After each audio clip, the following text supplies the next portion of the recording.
Okey, Assalamualaikum, salam sejahtera, salam GBN, salam Malaysia dan salam kuasa ketiga.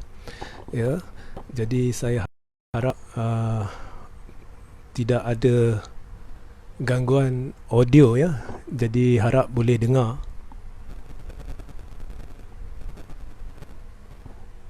Ya, diharap anda boleh dengar siaran ni.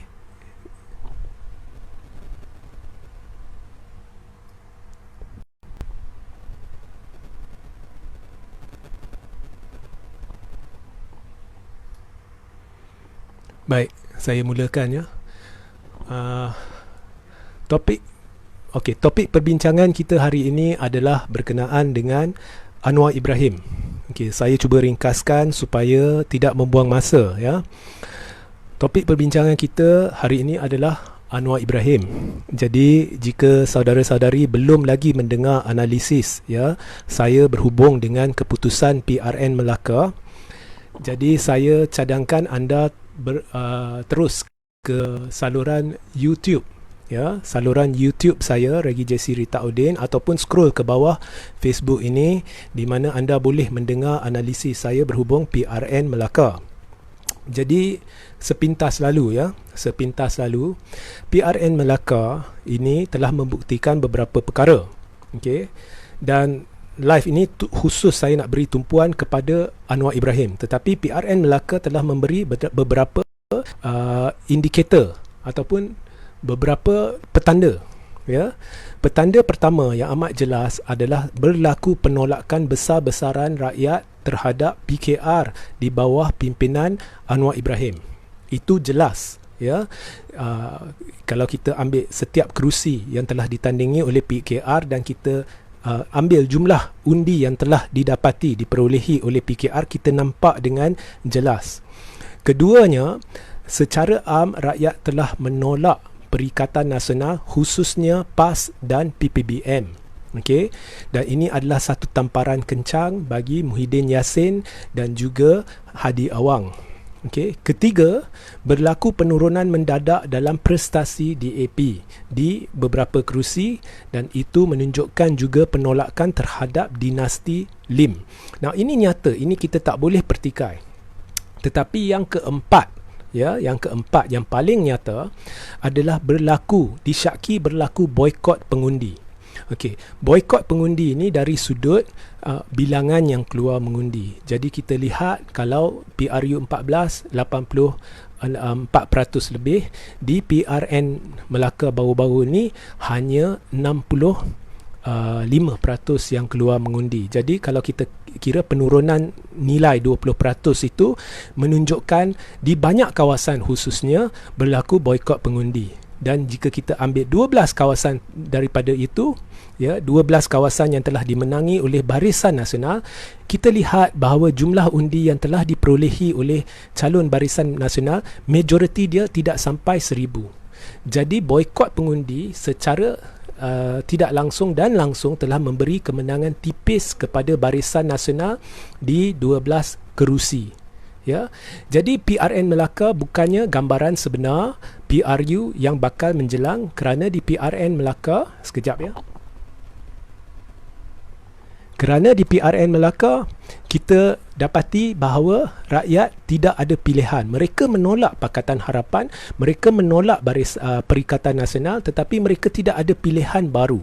Jadi mereka terpaksa memilih Barisan Nasional dan ada boikot kerana ada yang tidak ingin memilih siapa-siapa dan mereka tidak keluar mengundi. Ya, so ini mungkin disebabkan rasa meluat rakyat juga kerana percaturan tahap gila Barisan Nasional dan Perikatan Nasional dan Pakatan Harapan sehingga tercetusnya PRN Melaka walaupun belum sampai masa untuk DUN Melaka dibubarkan. Nah, baru-baru ini saya membaca ya satu kenyataan oleh Muhammad Sabu yang berkata PH kalah disebabkan pengkhianatan Muhyiddin. Dari satu sudut, ianya memang betul. Sebab apa? Disebabkan pengkhianatan Muhyiddin, ya, PPBM tidak ada bersama Pakatan Harapan dan dengan itu Pakatan Harapan kalah banyak kerusi. Jadi dari satu sudut betul, kerana di kerusi-kerusi itu jika kita campurkan undi PPBM dan juga undi Pakatan Harapan, seharusnya Pakatan Harapan menang jika PPBM masih bersama Pakatan Harapan. Okey, itu betul. Tetapi dari satu sudut lagi, Muhammad Sabu sedang cuba alih perhatian dari hakikat bahawa pengkhianatan ini sudah lama berlaku pada langkah Sheraton. Jadi apa yang PRN Melaka telah menunjukkan ialah ketidakmampuan Anwar untuk menerajui satu pasukan ke arah kemenangan di peringkat negeri mahupun persekutuan tanpa adanya penglibatan Tun Dr. Mahathir Mohamad.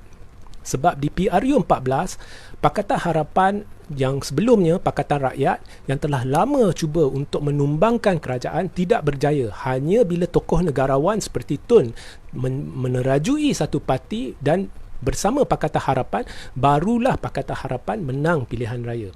Jadi secara tidak langsung Mat Sabu telah mengaku bahawa Anwar tidak relevan jika tidak ada Tun Dr. Mahathir Mohamad.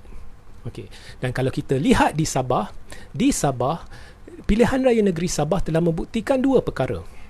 Satunya, Anwar memang tidak relevan. Pada masa itu pun kita boleh lihat. Sebab Anwar membuat kenyataan palsu, kononnya dia ada sokongan majoriti ahli parlimen untuk menjadi Perdana Menteri. Okey. Dan dia membuat kenyataan palsu itu hanya beberapa hari sebelum pilihan raya negeri Sabah. Tetapi keputusannya, PKR kena teruk di Sabah menunjukkan rakyat menolak Anwar sebagai calon Perdana Menteri. Okey. Dan di Sabah kita dapat lihat dengan jelas, ya, kita dapat lihat dengan jelas bahawa walaupun warisan mendukung perjuangan Tun, tetapi prestasi warisan meningkat. Jadi ini menunjukkan penerimaan rakyat terhadap Tun bertambah. Dan jika kita lihat keputusan di Melaka, Barisan Nasional menang 12 kerusi hanya kerana boikot pengundi. Jadi sekiranya boikot tidak diadakan, dijangka Barisan Nasional hanya menang 8 hingga 10 kerusi sahaja. Dan rakyat Melaka tidak ada pilihan di PRN Melaka. Tetapi di PRU 15, mereka akan ada pilihan baru, satu wajah baru, blok kuasa ketiga yang akan menampilkan ramai calon. Terlalu ramai calon, dan dijangka pada ketika itu,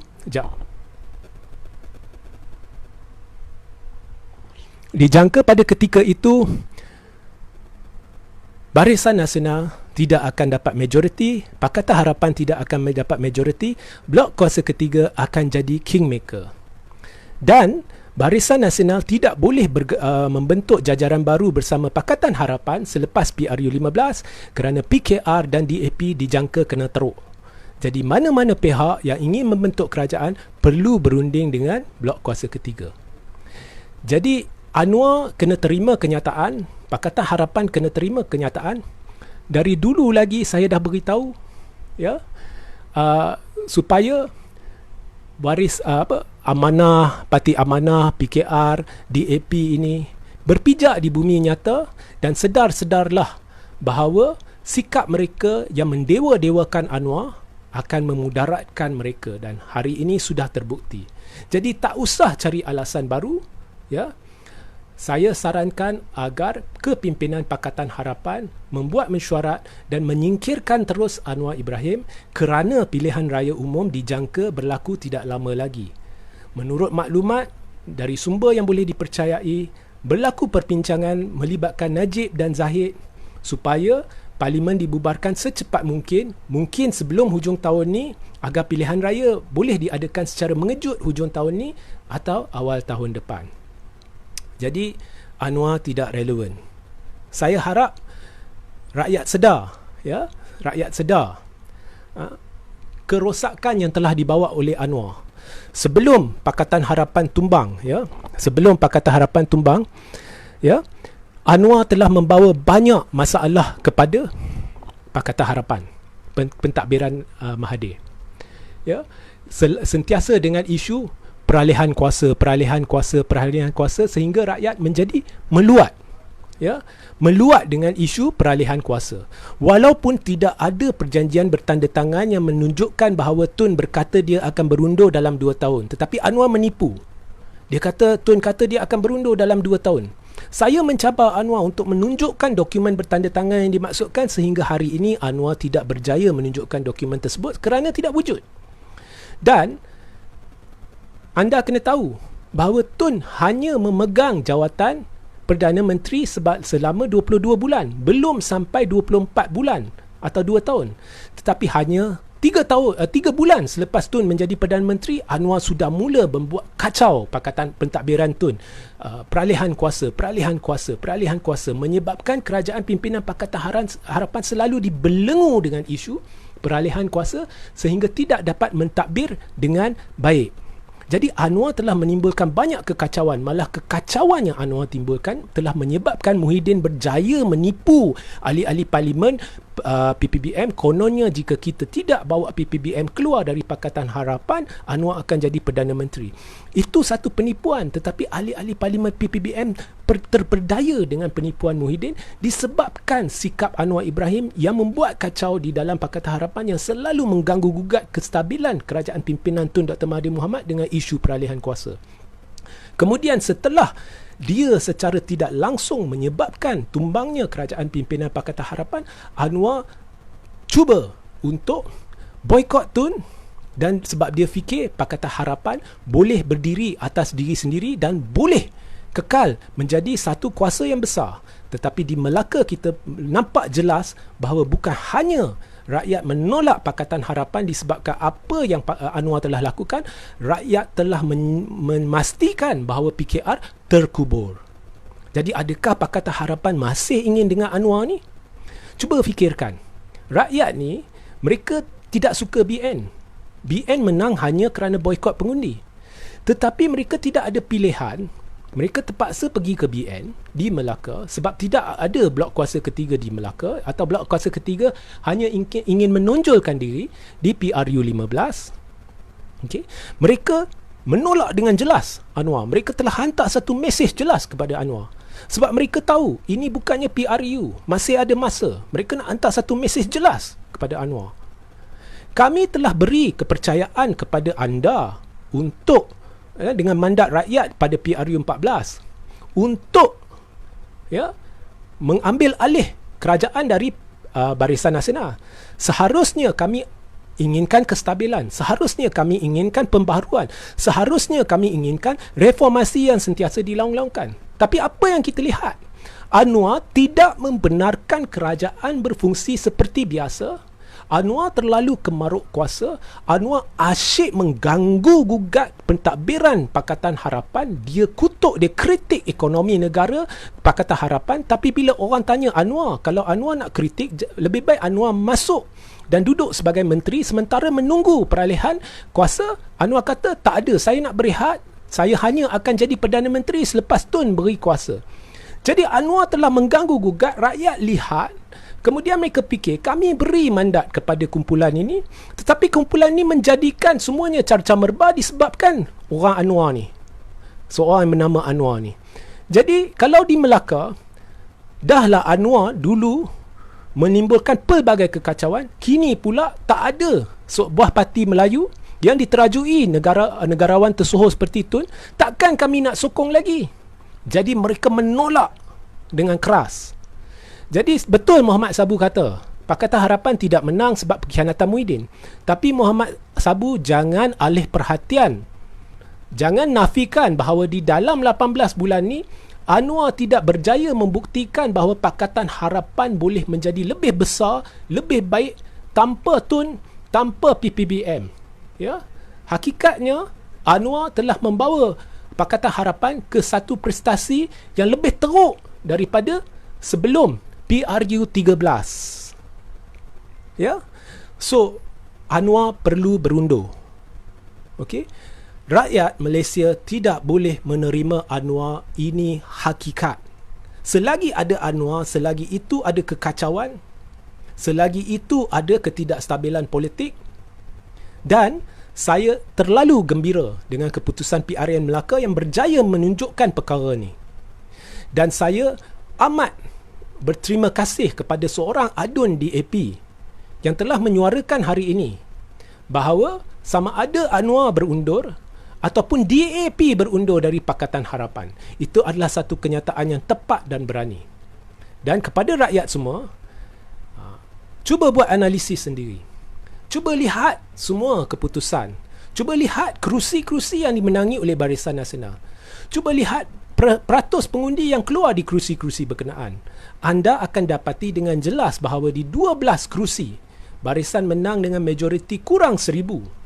Dan di kesemua 12 kerusi itu, peratus yang keluar mengundi rendah. Jadi saya cabar Najib Zahid, jika nak bubar parlimen, silakan.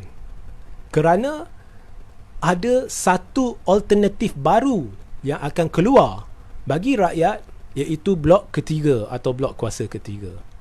Pada masa itu rakyat akan ada pilihan, dan saya percaya semua rakyat menunggu PRU 15 dan tidak akan berlaku boikot pengundi. Malah saya yakin rakyat akan keluar dalam bilangan yang ramai untuk mengundi. Pada ketika itu, kita lihat mana yang putih, mana yang hitam, mana yang kelabu. Itu sahaja mesej saya. Jadi sementara saya berikan masa 5 minit untuk menjawab soalan. Jadi jika anda ada soalan, anda boleh ajukannya sekarang. Ya. Okey, ada orang bertanya kepada saya, Regi, apa yang anda katakan betul, tetapi ramalan anda berkenaan dengan BN salah. Tetapi ramalan anda berkenaan dengan PN, Perikatan Nasional, dan PKR betul. Ya. Saya nak beritahu dua perkara. Pertamanya, nama pun dah ramalan. Saya berani meramal. Ramai yang tak berani duduk diam. Mereka tak mau meramal. Yang kedua, saya nak beritahu, ramalan ini adalah berdasarkan andaian bahawa peratus yang keluar mengundi sama. Tetapi apa yang berlaku di Melaka luar jangkaan, iaitu peratus yang keluar mengundi, kalau PRU 14, 84%. Kalau PRN Melaka baru-baru ni hanya 65%. Penurunan 20%. Ramai yang tak keluar mengundi, dia boikot kerana dia meluat. Dalam situasi ini, memang ia akan memihak kepada BN. Itu yang BN takkan sebut. Kerana BN nak mengaburi mata rakyat untuk percaya bahawa PRN Melaka menunjukkan ramai sudah menerima Najib, sudah menerima Barisan Nasional. Itu adalah kepalsuan, dan saya tetap akan katakan itu kepalsuan, bukan kerana saya menolak atau saya ni jenis yang cuba nak spin atau cuba nak memarakkan propaganda palsu. Ini hakikat. Anda selepas live ini, anda buat analisis, anda boleh lihat sendiri. Ya? Dan itu pun tanpa alternatif. Rakyat Melaka tidak ada alternatif. Mereka terpaksa pilih BN. Di PRU 15 akan ada